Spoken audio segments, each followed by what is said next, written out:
Welcome to the next episode of the EO podcast, our special edition with entrepreneurs from Morocco. And I'm very excited today to have another guest here, Salma, from the agency EOS that she founded and has been leading for the last decade, I think. Welcome, Salma. Thank you, Simon. Happy to be here. It's a pleasure for me. Pleasure's mine. Thank you. Yeah, let's dive right in.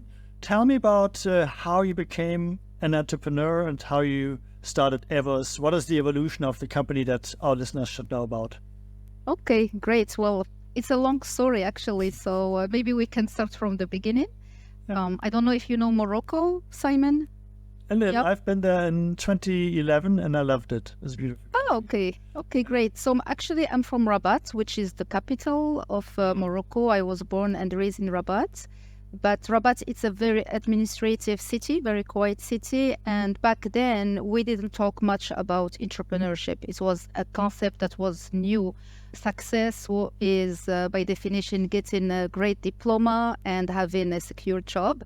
So actually, I'm an engineer, and the whole family members, they are either doctors or engineers.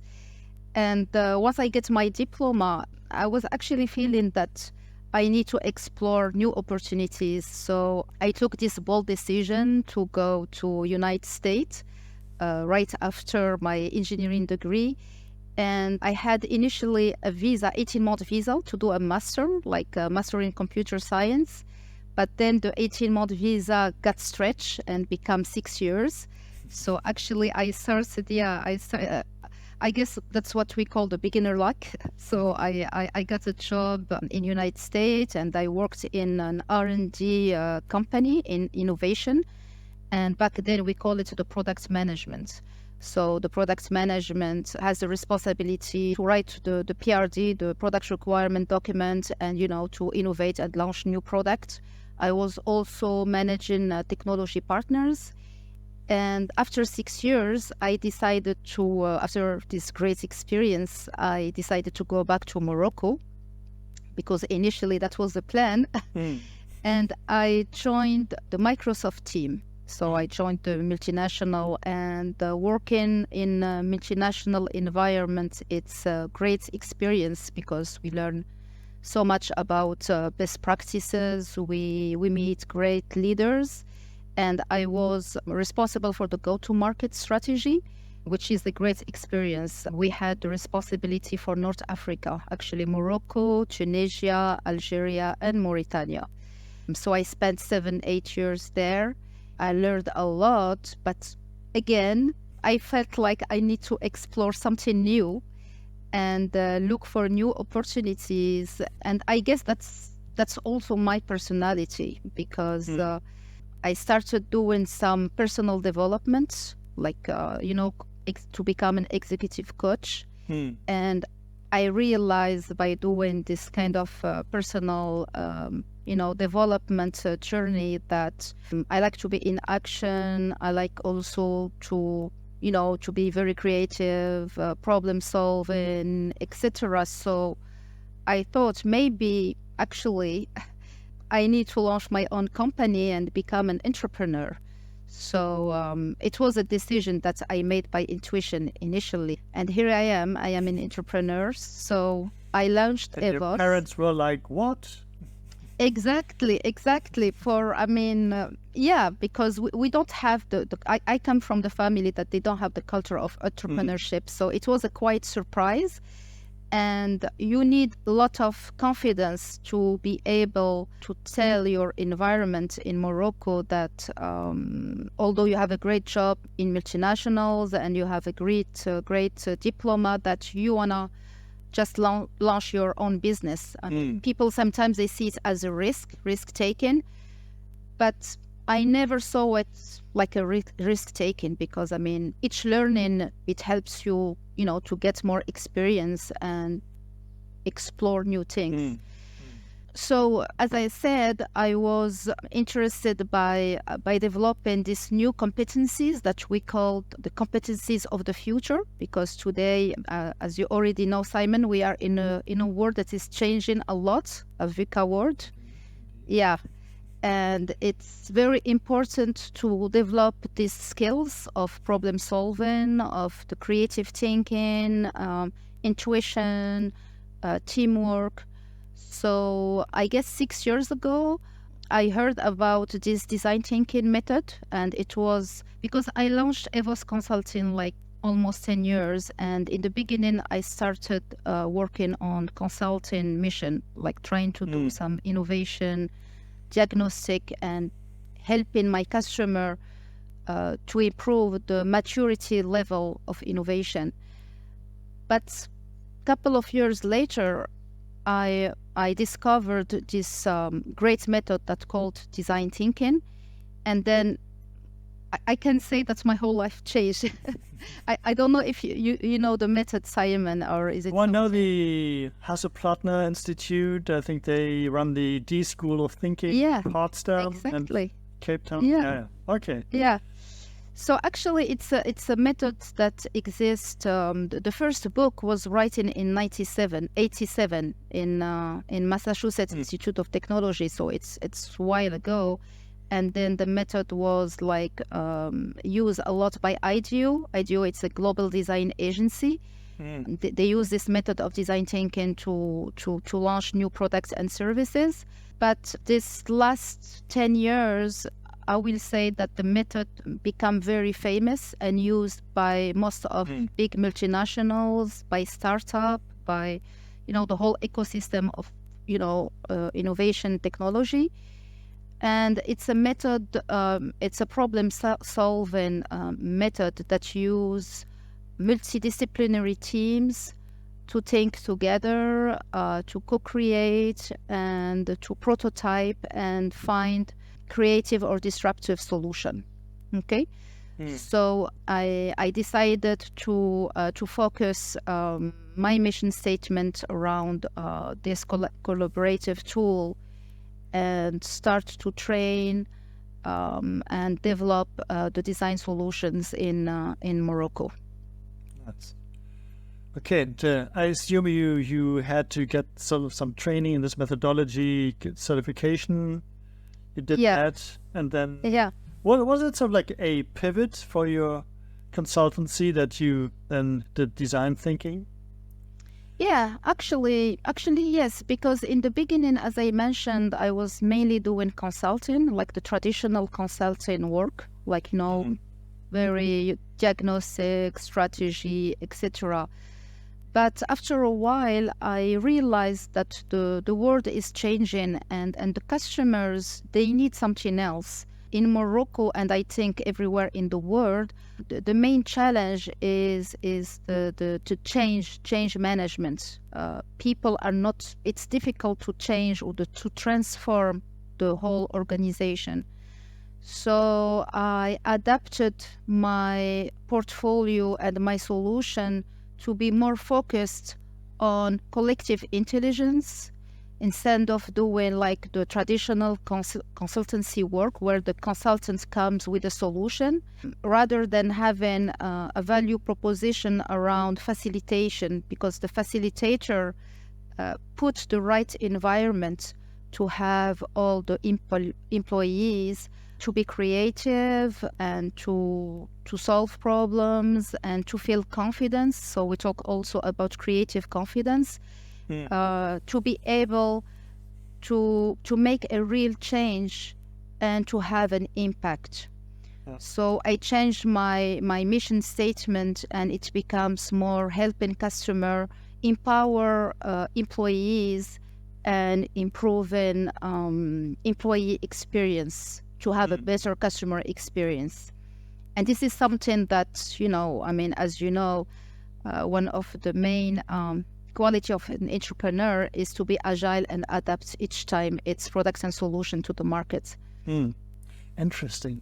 So let's change gears and let's talk about Morocco as a country and as a place to do business. And maybe let's look at the past 10 years since you've been active with your consultancy. And let's talk about, so what do you see, how the country's changed? What is it like to be an entrepreneur in Morocco, especially, I guess, in this industry that is usually more associated with like developed countries and like tech startups and like big corporates. Give us an idea of what's it like. Okay, from my perspective, I noticed that there is a big change in the last 10 years because in the beginning, when we talk about innovation, we feel that this is something new. But the last couple of years, and also with the COVID, there is a real acceleration of some strategic projects, mainly related to the digital transformation. So there is a huge project in Morocco concerning e-gov and concerning other strategic sectors like the health sector, the education sector, the government sector, the financial and insurance sector, where digital transformation become a real strategic project to drive. So we've seen a lot of acceleration of this kind of project. This is one side from the need of the market. And from the other side, the ecosystem of startup is growing. I told you that in the beginning, like when I started my career, being an entrepreneur, it wasn't something very common, but now it's changing. We start to have an ecosystem of entrepreneurs. We also start to have some initiative from the government to have funds, to have also incubators to help entrepreneurs to develop and grow. It's still not as mature as other countries in Europe or Silicon Valley for sure, but the movement is here and the dynamic is here. It's really starting.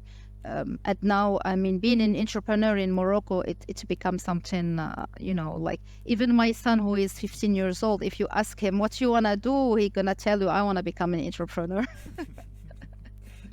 And so it's become like a very prestigious thing to be an entrepreneur, and everyone wants to be an entrepreneur. That's so cool. Yeah, exactly.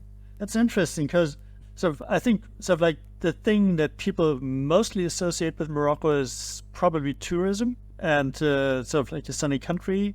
But with the interviews that I've done over the past couple of weeks, like a whole new world opened up to me in terms of like what we have in terms of startups and technology in Morocco. And it almost made me think that sort of Morocco is the next Portugal, where you have a lot of people move to who want to have good work-life balance, but be in a very innovative sector.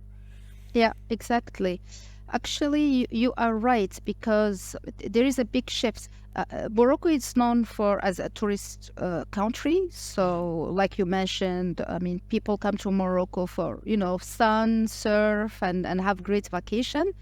But now with the future of work, we also talk about lots of great destination where people can come to this destination and work, even if they are not in the office, they can be in different countries. Morocco become also a destination for these entrepreneurs who are coming from everywhere from the world, okay, which is great because you can work from everywhere.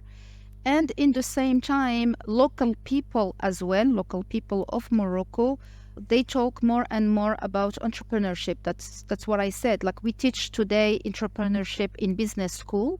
As well, a teacher. I teach in a school called EM Lyon. It's a French school specialized in entrepreneurship and innovation.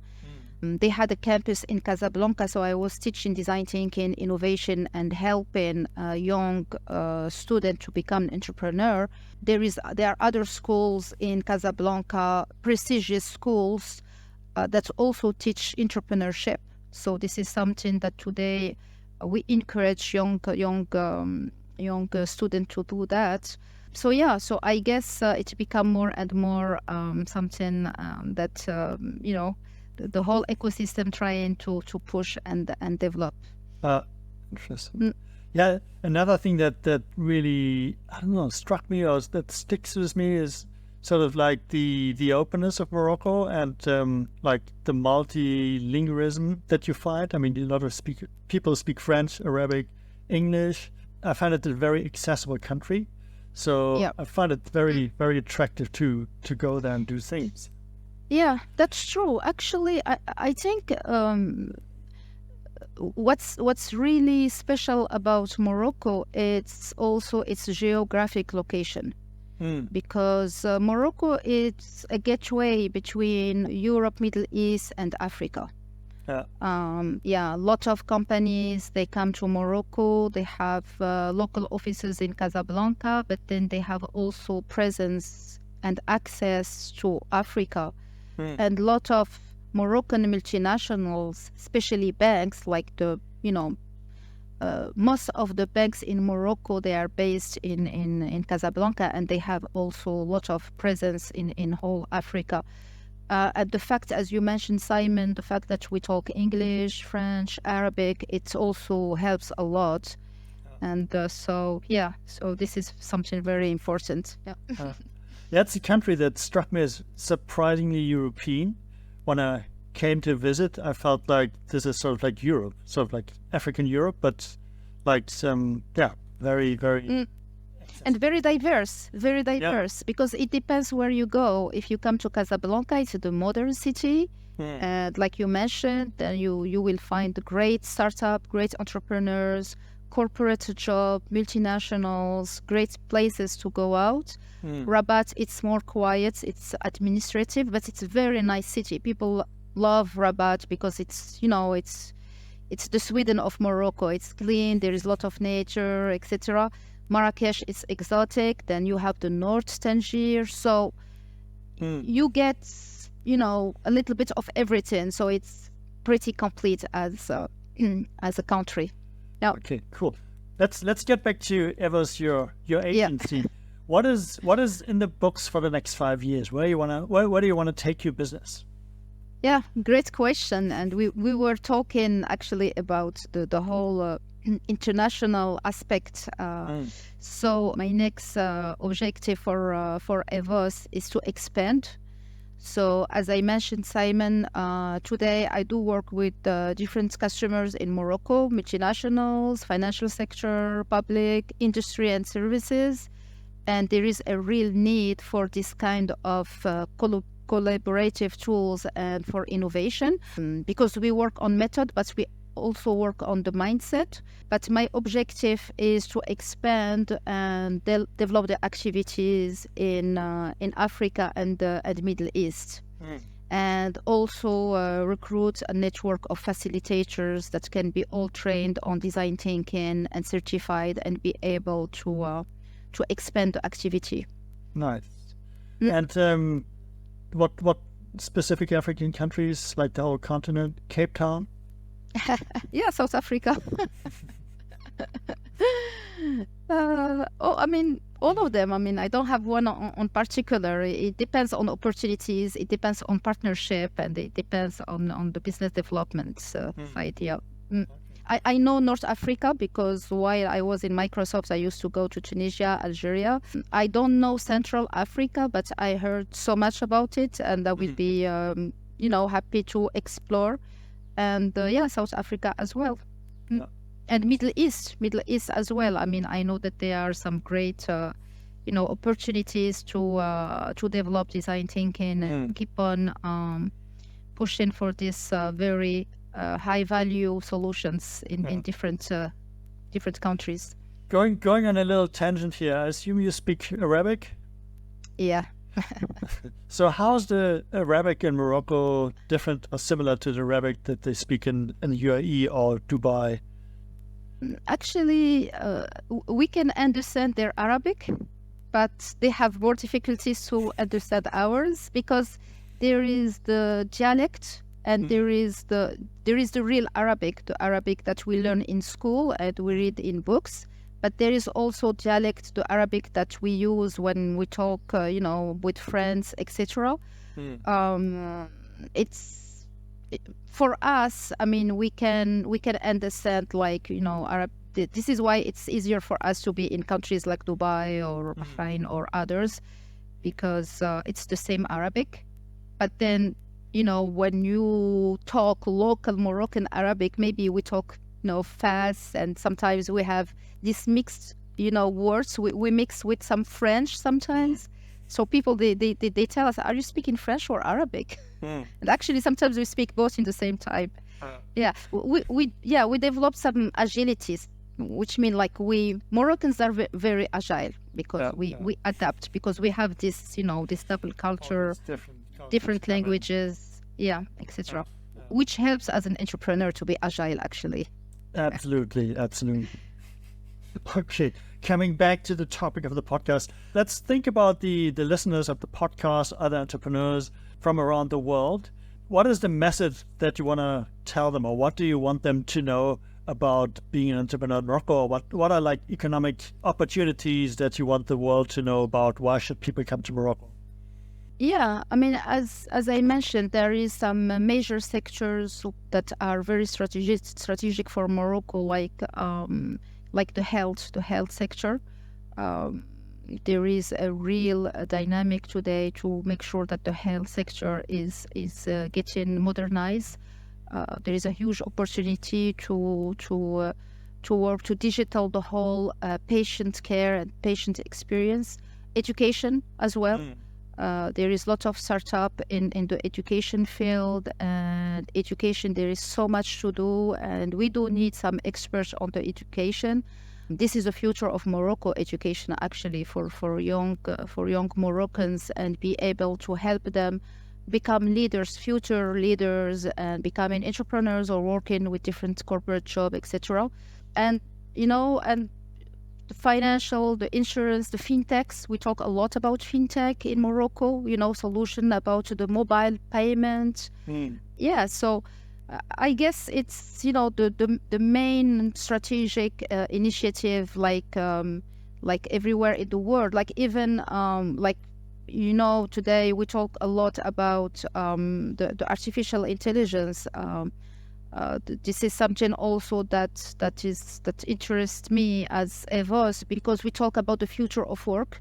Like the whole workplace is changing. We have the new generation, the Gen Z, that's the young people, that they have different needs. They're looking for more meaning in life and more work-life balance and positive experience, etc.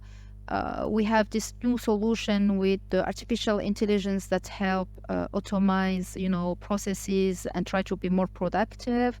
We talk about hybrid work. So I think like Morocco, like other countries, they are, it's changing. The whole workplace today is changing. And it's opportunity for Morocco, and it's opportunity for other entrepreneurs from different countries to surf on this, to navigate on this VUCA world. Yeah. Great. Okay, so if listeners are interested in what you do, who should reach out to you? Who's sort of a good person for you to talk to, and how can they find you? Okay, so actually, you can find me on, on all the social media, LinkedIn mainly. I'm very active on LinkedIn, Instagram as well. And so I mean, different kind of customers like multinationals, finance, telecom. Today, I think that there is a real need for this kind of solution, like innovation solution. And employee, they are really looking for that, because they need to be actor of their own path of, we talk a lot about employee experience, and a happy employee is a happy customer. So by doing this great collective intelligence with different employees, we can develop new product, new services. So actually innovation concerns everybody, different sectors, different customers, and also different different like layers of the company, from the COMEX, like from the director, the manager, and the employees. It creates a real ecosystem of change makers, and it helps the organization to transform, to be more productive, and increase efficiency, and also increase engagement. So that's that's something very important for me as well, because you feel that you can have a real impact on the organization, but also on the people who work on this organization. Great. Thank you so much for your time. It was a pleasure having you. And I wish you all the best for your expansion plans into Africa. And hopefully we get a chance to meet. I might come to Morocco in November. Yeah. Oh, great. Definitely. Thank you, Simon. It was nice talking to you. And hopefully we can meet soon. And talk to you soon, Simon. Thank you. Thank you.